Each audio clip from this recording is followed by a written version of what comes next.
Trapping plays a very important role in modern-day wildlife management. Professional wildlife biologists monitor fur-bearer populations to maintain a healthy and sustainable harvest of this important, renewable natural resource. Trapping provides recreation and income for licensed trappers across this country.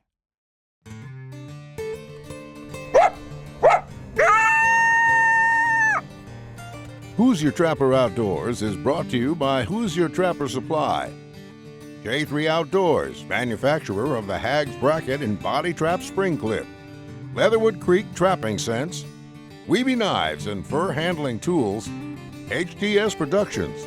Hoosier Trapper Deer Scents. And Leatherwood Wildlife Art. All right. Thanks for joining us on this episode 7 of Hoosier Trapper Outdoors, Season 6. On this episode, we'll be up in Michigan with Trent Masterson, kind of a change of pace from our Arkansas line. This will be primarily water trapping. There is a little bit of land trapping on it. On this episode, we will be checking traps that Trent had set already. He was running a line, and then we will be setting traps ourselves with Trent. And so technically, the traps that we set will not be checked until episode 8. So the next episode coming up. But with what Trent had set out, we definitely got some stuff to show you. So I hope you enjoy that. After we get done with the Michigan line, then we'll be heading to South Dakota with Mark Steck on the snare line. And then after that, we'll wind out the season with high desert trapping in New Mexico. So I think we've got quite a bit of diversity this year, and hope everyone enjoys it. I want to thank everybody for watching our videos. I want to thank everybody for subscribing to our channel. And I want to thank everyone for all the orders that they've phoned in, placed online, or even come in our shop too here locally. So we really appreciate that, and to be honest, that's what keeps all this going. So hope you enjoy the episode.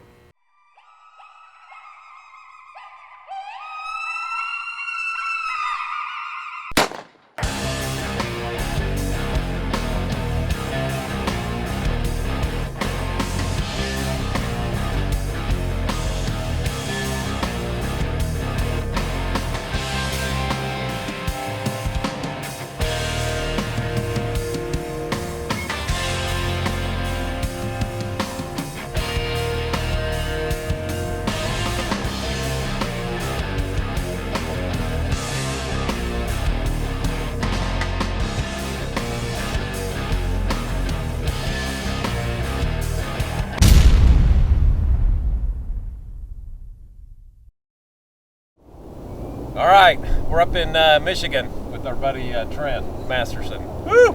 The water trapping guru. giving us a tutorial on water trapping, since we don't do much at all. We don't have anything to catch at home. No muskrats, very few mink. So anyways, we were. He didn't have to ask us twice. Well, actually, I guess he did. Well, yeah, this has been 3 years in coming, right? 3 years in making, yeah, up here. Yeah, we've been trying to get him to come up with the busyness of your taxidermy shop and trapping supply. It's hard for you to get time in November, so right. We finally got you up here. We hit the short window. Gun season, this is Thursday. Gun season in Indiana opens on Saturday, so we don't get slammed until Monday, so we got like a very short window here, so we can fit it in. So anyways, we're pretty excited about this. It's going to be be cool. We're going to learn a lot, catch a lot of critters, right? Yep. Hopefully you're impressed with what you see so far, and there's a lot of critters around here. Yeah. Be caught. So. Yeah, and it's like I said, we don't have ditches like this at home, I have to send in some marsh trapping and some pond trapping. And, Yep. Probably target muskrat mostly, but I'm sure we'll catch a bunch of coon and mink and other critters too, hopefully a beaver or two. Yep. And then Trent's got a few sets out that we're going to check today. So we'll see how that plays out. All right. Stay tuned. Let's do it.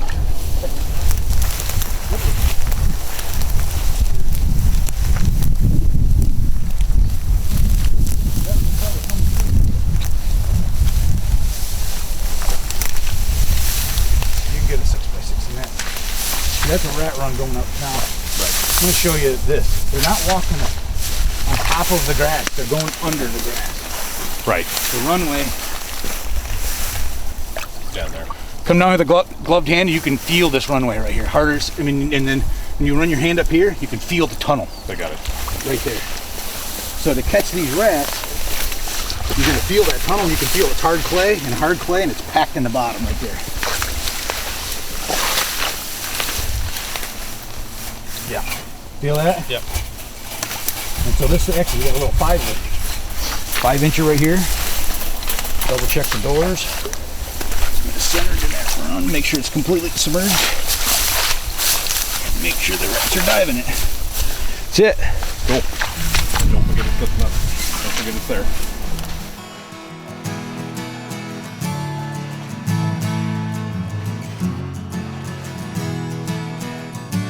Basically, this bridge right here is kind of cool because it's got, I mean, everything hugs the edge of these bridges and got the bridge abutment, so they're traveling right along here.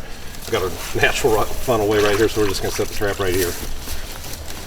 All pinched in, we're going to use the number 11. Sleepy Creek, double jaw.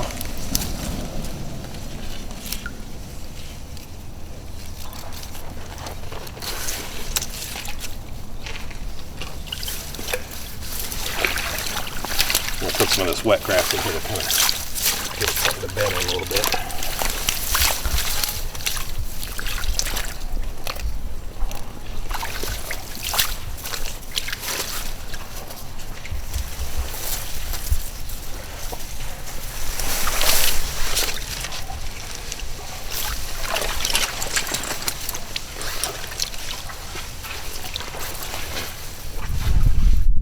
Okay, just to explain this set real quick.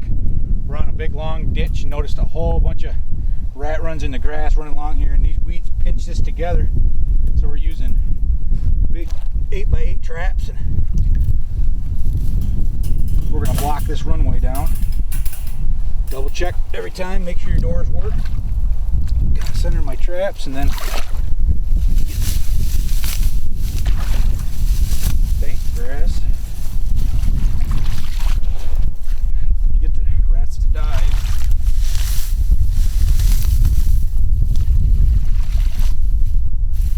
Better grass than that.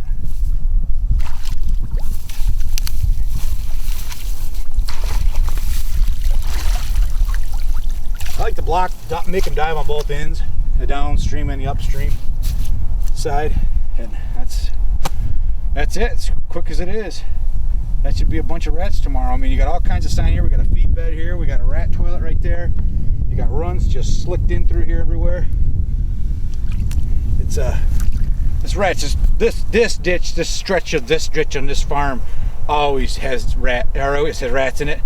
Actually, this summer we had a pretty good drought in June, and I came here to scout, and this was just, it was just some of the deepest water, and it still had a lot of rats in the summer. So I know there was a lot of rats in here that made it through the summer even through the drought. So these sets we just put in along this stretch should be real catchers. Cool. Piece of cake.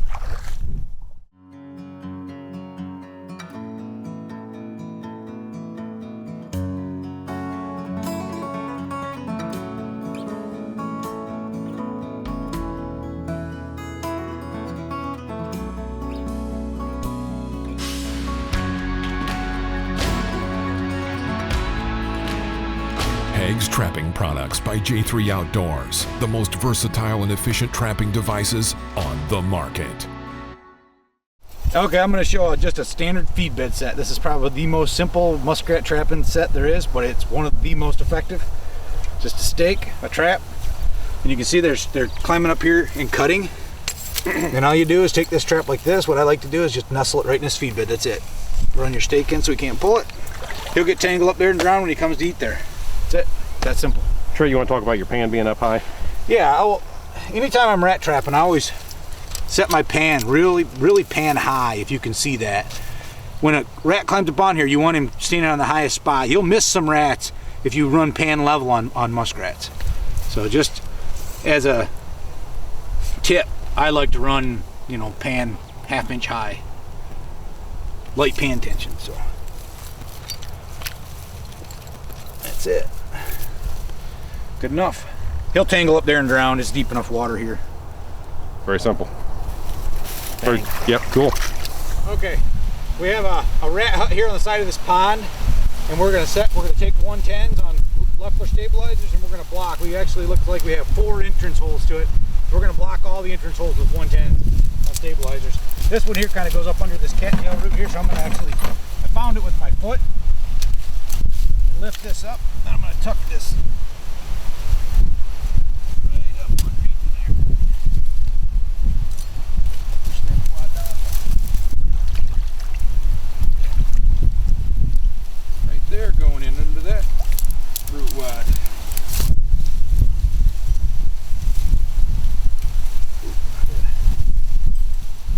When you get these Leffler stabilizers, just a tip. If they don't fit your trap, all you got to do is bend them in a little. You want it really tight on there. Is that one a little loose?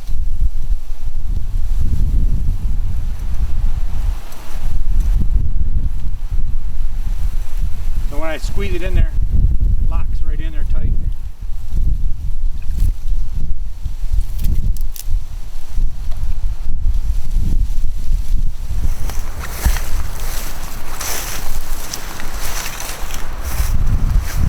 What's got going on here, Trent? Oh, we're doing a little helping out a guy who's trying to manage his property for deer and turkeys, and he's got feeders all around the property, and he's got coon really tearing up his feed, and so we're doing a little control work, helping him out, killing some coyotes and killing some coon. We loaded up this with DPs, and I got some 220s on trails leading into it, and just the one coon and a small possum with this first feeder. Kind of surprised with the amount of assignments here. Yeah, I was just saying that when I catch a coon in a slocation like this, I just move up or down the trail. I never reset in the catch circle. I always just reset the same trap, but I move outside the catch circle. I tend to have more success that way. So resetting same location, but obviously it's just right here. So he's just moving over, so it's clean ground.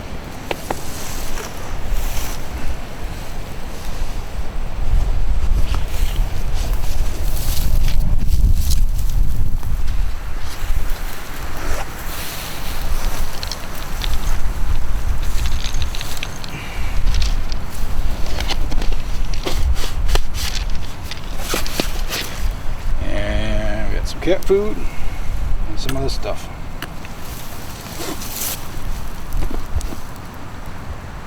Raccoon training scent number 1. Make a mess. Smell it. I've been a professional trapper for over 40 years, and in that time, I've skinned literally thousands of animals. I've learned that it doesn't matter how cool a knife looks on your hip. What really matters is sharpness and reliability. And that's why I created the Weeby Wicked Sharp line of replacement blade knives. These are knives that will quickly skin your critters without skinning your wallet. Visit WeebyKnives.com to get the new Monarch folding knife with 3 replacement blades for just $19.95. Weeby Knives, Wicked Sharp. Okay, we're on the second feeder here at this place, and I put the landowner was saying this feeder, you can see by the dirt ring around it, had more raccoon on it than any other feeder on the property, and so I put 10 DPs around it and 3 220s, and we got a quadruple on coon here on this feeder. Still kind of think they move slow, so I think we'll catch more tomorrow. Trying to thin these coon down for him, save some turkey eggs. This is a fantastic turkey hunting property. My nephew shot his first turkey just back through these pines right over here, opening day of turkey season last year. So cool. Yeah, I want to thank Mark for letting us hunt over here. We do what we can to make his raccoons and coyotes go away. Cool. Well, we got the gray ghost raccoon right here. Trent does. The Gray Ghost. The gray ghost. That's a good name.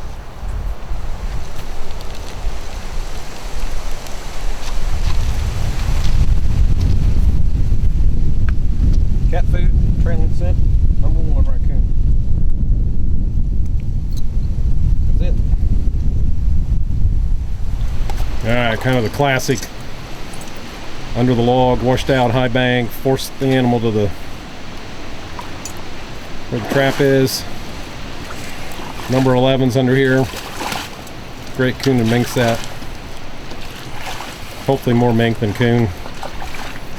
But from the sign, probably coon. Yeah, plenty of coon sign, that's for sure. Yeah, it might just put one in.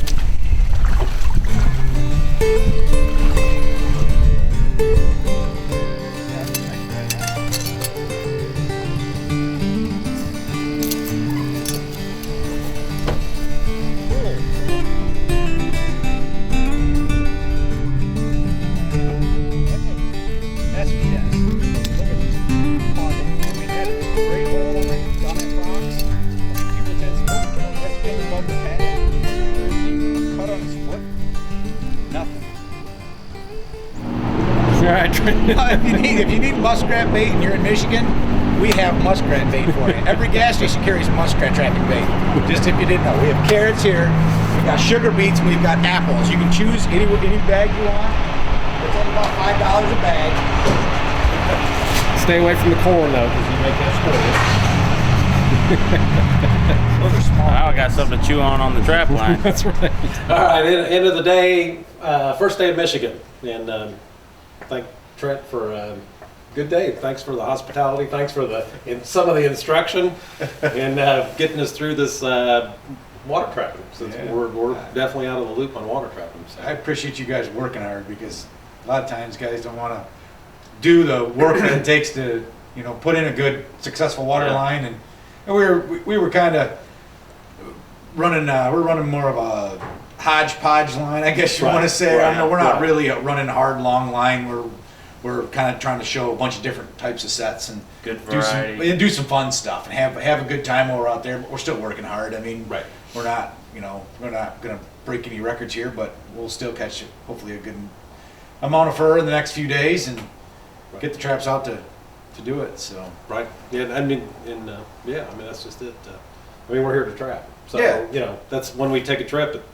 It's all day. That's the deal. Right. So all about having fun too. So exactly. And we had a good time today. So Yeah. no one took a swim. That was good. That's true. No, we are reloading the truck. We're gonna fix some doors and some cage traps.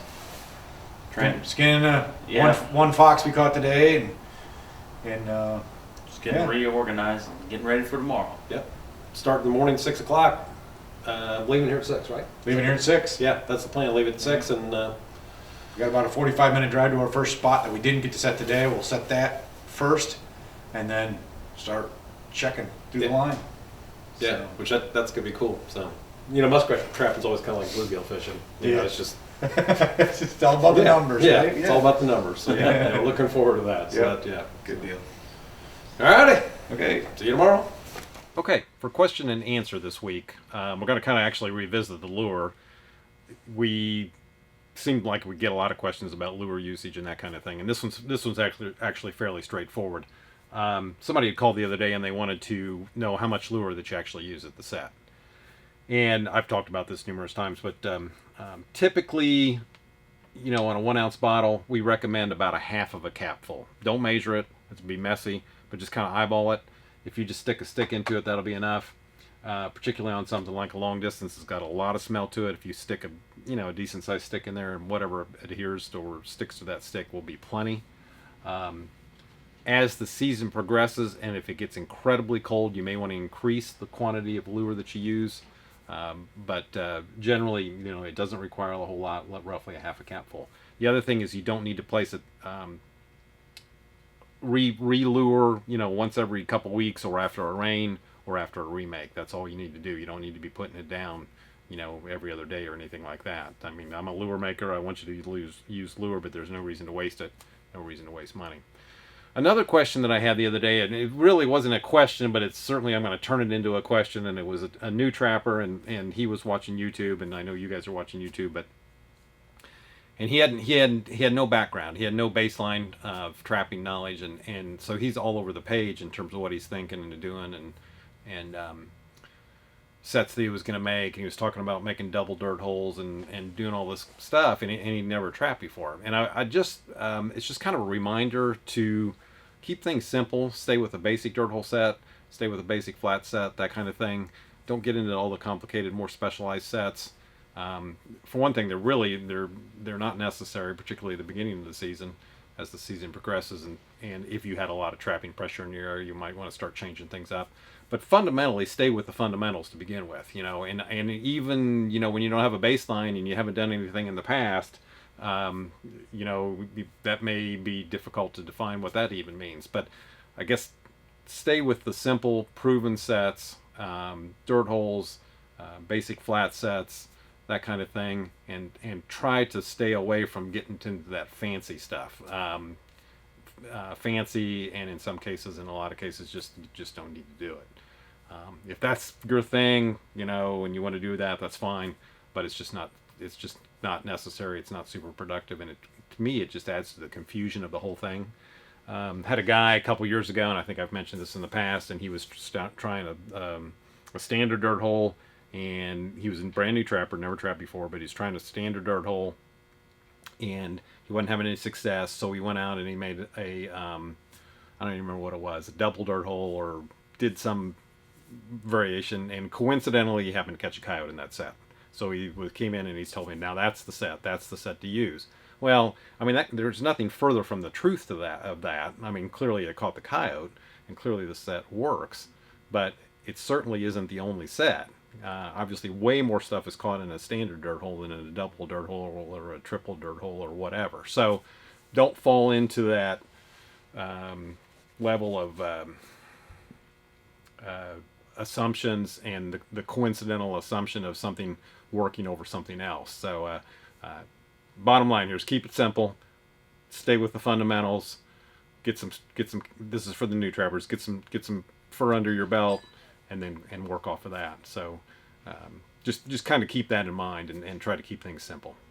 Okay, on the last show I talked about our lip licker, which is good all the time, every month of the year, works on both bucks and does. No brainer on when to use it. Takes the guesswork out of when to use it. Two other products which are big sellers for us. The dominant buck with tarsal. This one right here is designed to use in existing scrapes or mock scrapes. So about the time you start seeing scrapes is about the time that you want to start using this. Usually it's good for about 3 weeks or so, 4 weeks window. And then, then at that point it's not as effective as is during that period of time. So fairly specific on the time that you want to use that. Like I said, it's designed, you can put a dripper or that kind of thing, but very effective as a territorial infringement type attractant. Definitely the buck in the area is going to wonder what strange buck's in there, and it's going to check those scrapes out. So definitely right now certainly would be the time for this dominant buck with tarsal. Doe and heat, another one, very effective, effective on bucks, and it's effective during the rut. So when the bucks start chasing around a little bit, then that's the time to start using the doe and heat. Guys use it earlier in the season, basically just wasting money. It's just not something that you want to use in early bow season or whatever. Obviously not effective on does, quite effective on bucks. Here in Indiana, Halloween's kind of the magic date as to when you would start using this. So here it is, Tuesday will be Halloween. So pretty much from this point on, typically for about 30 days, we're good with the doe and heat. There's a second rut, much smaller, in December, and then that would be effective then. Obviously in the southern part of the United States, you're going to move into December and even January on your rut. But that's when the doe and heat is effective. So, depending on what you're using, time of season you're using, we have an attractant for deer for that period of time. All right, for our trapper product highlight, just got to kind of remind you that we have these sampler packages. We've got several in the catalog and several online that you can take a look at. Two of the most popular ones that we have are for our Leatherwood sampler Predator package number 1 and Leatherwood sampler Predator package number 2. They both come with top dog and coyote urine, and then the lures on package 1 are Vixen, Elixir, Coyote Carnage, and Black Gold. And then on the second package, like I said, the same bait and urine, the second package comes with Coyote Gland Lure, Long Distance, and Vixen. So if you're, both will work all season long. The one with the long distance would probably be if you're going to trap some incredibly cold weather, or you want the advantage of a long distance lure to use away from your set. So they both kind of serve a different purpose in terms of time of season, but they're also both appropriate for during the entire season. So kind of just got a variation there in terms of choice of lure.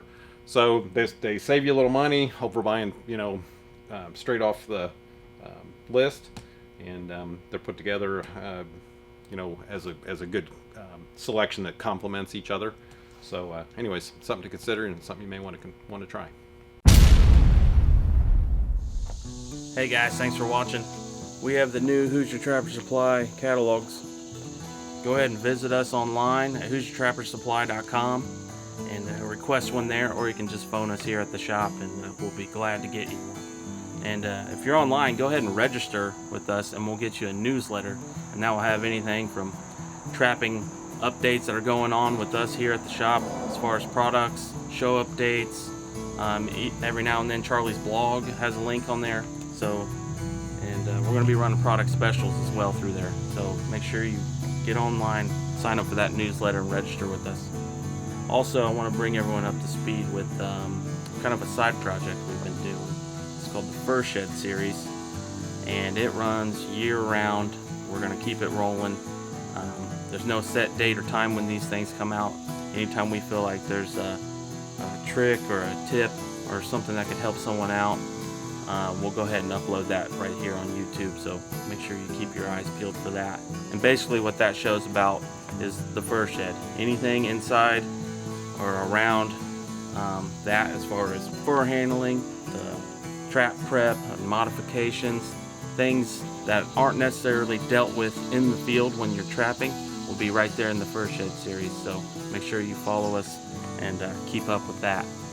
And while we're at it, let's go ahead and talk about the social media. Follow us online. We are on Facebook, Instagram, Twitter, the list goes on. Find us. We're on there. We'll see you next time. Join us on November 10th for the next episode of Who's Your Trapper Outdoors.